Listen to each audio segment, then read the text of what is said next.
ujung batu disebut jenjang batu tinggi karena hanya itulah tempat yang bisa dihuni. Hiduplah Datuk Hitam dan Nenek Koladang. Menghadaplah Datuk Hitam ke Datuk Bendarondo menyampaikan maksudnya mencari perkampungan baru.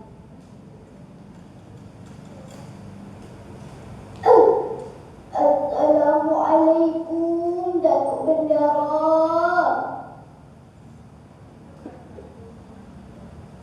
Waalaikumsalam. Apa maksud Datuk Hitam sampai naik ke rumah kami?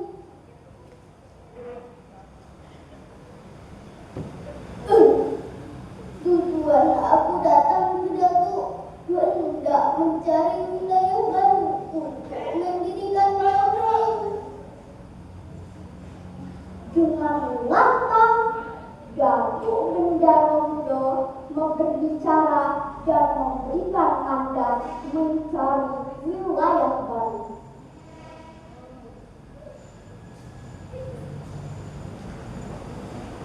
Besok pagi kita akan menyusuri sungai lokal ini.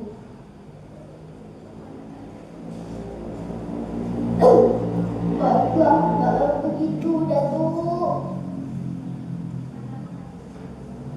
Keesokan harinya, pergilah Datuk Bendarondo dan Datuk Hitam serta beberapa orang menyusuri sungai.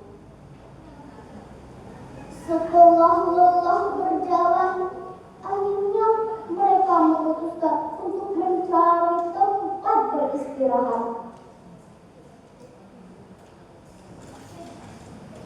Setelah berkeliling, akhirnya mereka menemukan sebatang pohon durian yang tumbuh liar, yang besar, dan akhirnya inilah yang menjadi perkampungan durian Sebatang. Setelah puas beristirahat, akhirnya rombongan pun membuat rakit.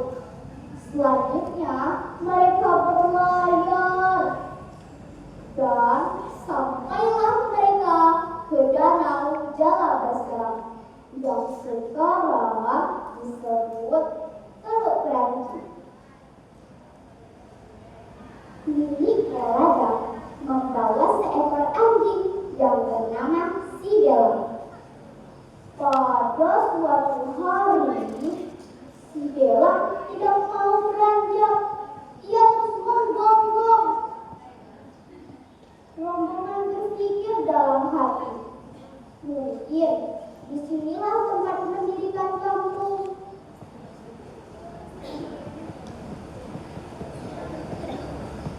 Di sini ditancapkan sebatang anak kayu sebanyak 4 batang dan seluas 1 deka persegi. Dan disinilah kampung akan dibangun yang sekarang bernama Kotoruan.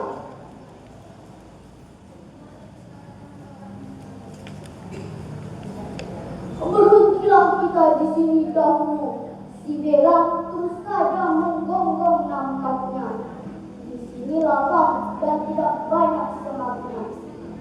Di sinilah kita.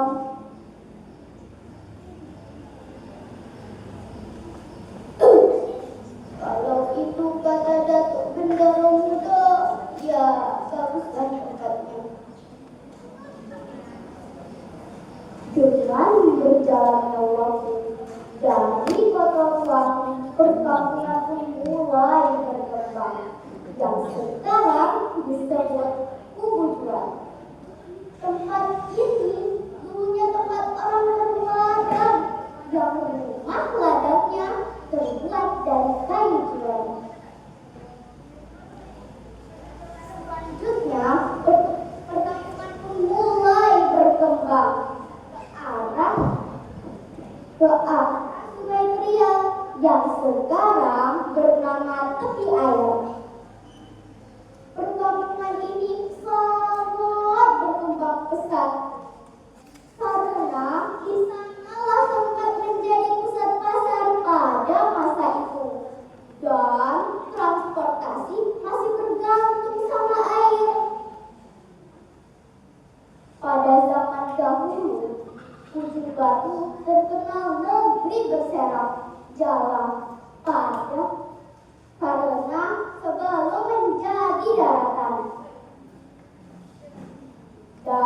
ujung batu merupakan danau yang ikannya sangat banyak sekali.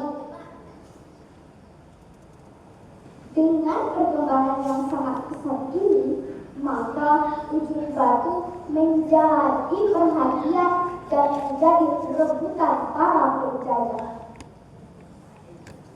Tetapi karena kesaktian orang-orang terdahulu, maka penjajahan tidak bertahan lama di ujung batu. Pada suatu hari, ketika para penjajah datang ingin minum kelapa muda, ia berjalan sambil bersuara.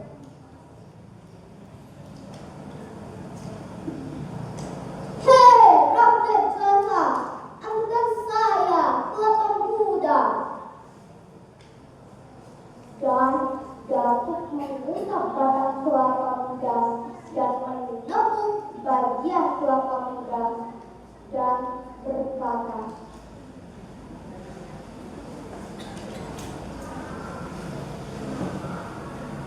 "Jatuhlah yang muda." Maka kelapa muda pun jadi. Ketika para penjajah menyuruh warga mengambil bambu yang terdapat di sepanjang pinggir sungai dengan perintah menebang bambu-bambu itu dan mengikatnya sesuai panjangnya.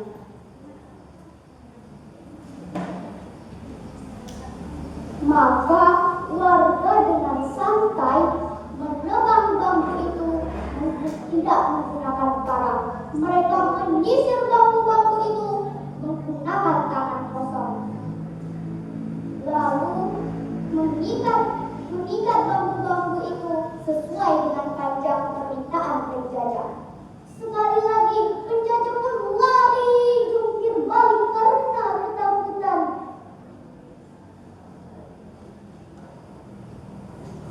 Pada masa itu, ujung batu semakin maju dan Raja Rokan dan Raja Kunto Darussalam bersepakat membuat batas wilayah.